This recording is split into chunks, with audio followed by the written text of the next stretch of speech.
حضرت آدم نے اللہ سے پوچھا اللہ یہ فرشتے میری پیشانی کیوں دیکھتے ہیں, یہ فرشتے میری پیشانی کیوں دیکھتے ہیں؟ اللہ نے فرمایا آدم تیری پیشانی میں میرے محبوب کا نور رکھا ہوا ہے. کہا مولا میری پیشانی میں ہے اور میں نہ دیکھوں, میں محروم رہوں, یہ دیکھتے ہیں میں محروم رہوں, اللہ مجھے بھی دکھا. اللہ نے کہا تو آدم تو انگوٹھوں کو دیکھ, میں تیرے انگوٹھوں کے ناخن میں محبوب کا نور تیری پیشانی سے نکال کر تھوڑی دیر کے لیے تیرے انگوٹھوں میں رکھتا ہوں, تو زیارت کر لے محبوب کے نور کی. مواہب اللدنیہ کتاب کا والا, مواہب اللدنیہ امام قسطلانی شارح بخاری, بخاری شریف کے شارح, انہوں نے لکھا, شیخ عبدالحق محدث دہلوی نے لکھا. تو آدم نے انگوٹھے دیکھے تو انگوٹھوں میں پیشانی سے نور نکل کر انگوٹھوں میں آیا. تو جب آدم نے نور محمد دیکھا تو چوم کر اس کو آنکھوں سے لگا لیا. اب ہم انگوٹھے کیوں چومتے ہیں؟ حدیث سے سمجھ میں آیا. انگوٹھے نام محمد سن کر اس لیے چومتے ہیں کہ یہ آدم نے ایسا کیا.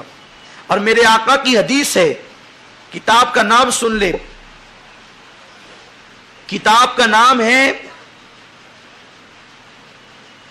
ایک بار درود شریف پڑھ لے, اللہم صلی علی سیدنا مولانا محمد و آلہ و اصحابہ و بارک وسلم, صلاۃ و سلام علیک یا رسول اللہ صلی اللہ تعالی علیہ وسلم. کتاب کا نام عربی میں میرے ذہن میں اس وقت نہیں آ رہا, لیکن آپ حدیث سن لیں, ابھی درمیان میں نام ذہن میں آئے گا تو بتا دوں گا آپ کو. فی تقبیل ابہامین, اور یہ بات کا لفظ ہے, اس سے پہلے کا کوئی لفظ ہے. تو آقا کریم صلی اللہ علیہ وسلم فرماتے ہیں کہ جس نے انگوٹھوں کو چوم کر اپنی آنکھوں سے لگایا اذان میں میرا نام سن کر, جب تک وہ زندہ رہے گا وہ کبھی اندھا نہیں ہوگا. اور آقا فرماتے ہیں جو انگوٹھوں کو چوم کر آنکھوں سے لگائے گا میرا نام سن کر, وَحِلَّتْ لَهُ شَفَاعَتِي, اس پر میری شفاعت حلال ہو گئی اور میں اس کا ہاتھ پکڑ کر اسے جنت میں لے جاؤں گا. اسی لیے صدیق اکبر کا طریقہ تھا, جب اذان میں میرے آقا کا نام سنتے تو انگوٹھوں کو چوم کر آنکھوں سے لگاتے. ایک سوال یہ پیدا ہوتا ہے, میں سوال پیدا کر رہا ہوں کیونکہ کچھ بھائی لوگ مجھ سے پوچھتے ہیں کہ آدم علیہ السلام کے انگوٹھے میں نور محمد آیا تو انہوں نے چوم لیا, یہ سمجھ میں آتا ہے, ٹھیک ہے, آپ کے انگوٹھے میں نور محمد ہے کیا جو آپ چومتے ہیں؟ سوال بہت اچھا ہے.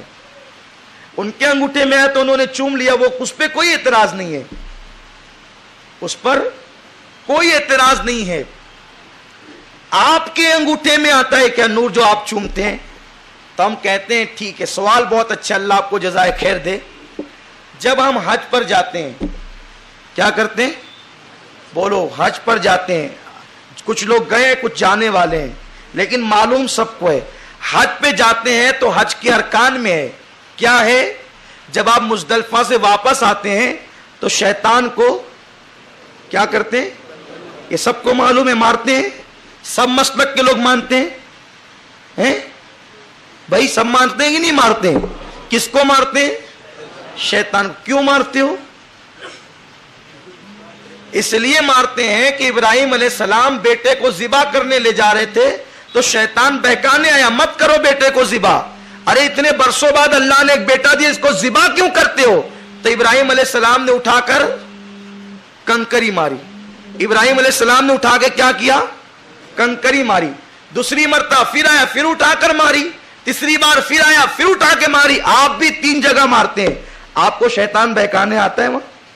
آپ کون سا بیٹا ذبح کرنے لے جاتے ہو؟ بولو, لے جاتے ہو ذبح کرنے؟ نہیں لے جاتے ہو. آپ کو بہکاتا ہے؟ نہیں بہکاتا. آپ کو دکھتا ہے؟ نہیں دکھتا. اچھا اگر آپ کو دکھتا ہے تو جہاں آپ کھڑے رہے وہاں ماریے. وہاں کیوں مارتے جہاں ابراہیم علیہ السلام نے مارا؟ آج نہ وہاں کوئی شیطان ہے وہاں, بلکہ پیلر بنے ہوئے, لیکن آپ مارتے ہیں نا. آج وہاں شیطان نہیں ہے, نہ وہ آپ کا بیٹا ذبح کرنے آپ لے جا رہے ہیں, لیکن آپ اس لیے مارتے ہیں ارے اللہ کے پیغمبر ابراہیم نے مارا, ہم ان کی سنت ادا کرتے ہیں تو اللہ ہمیں حج کرنے کا ثواب عطا فرماتا ہے. تو آج وہاں نہ کوئی شیطان ہے نہ وہ بہکا رہا ہے, مگر ہم پیغمبر کی نقل کر رہے ہیں, اور پیغمبر کی نقل کو حج کہتے ہیں. تو جب ابراہیم کی نقل کرنے سے حج ہو جاتا ہے تو آدم کی نقل کرنے سے شفاعت کیوں نہیں مل سکتی؟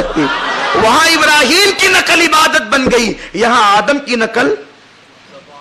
کتاب کا نام ہے منیر العین, منیر العین فی تقبیل ابہامین، یہ عربی نام ہے اس کا، اس کے اندر یہ حدیث لکھی ہوئی جو میں نے آپ کو بیان کیا۔ تو آدم علیہ السلام کے تو اللہ نے انسان کو اس طرح سے پیدا فرمایا، اس کے بعد جہنم کا اور قوم لوط کا تذکرہ ہے، لیکن اب وہ یہاں بیان کرنے کا وقت نہیں، انشاءاللہ آگے کے درس میں بیان کریں گے۔ الفاتحہ۔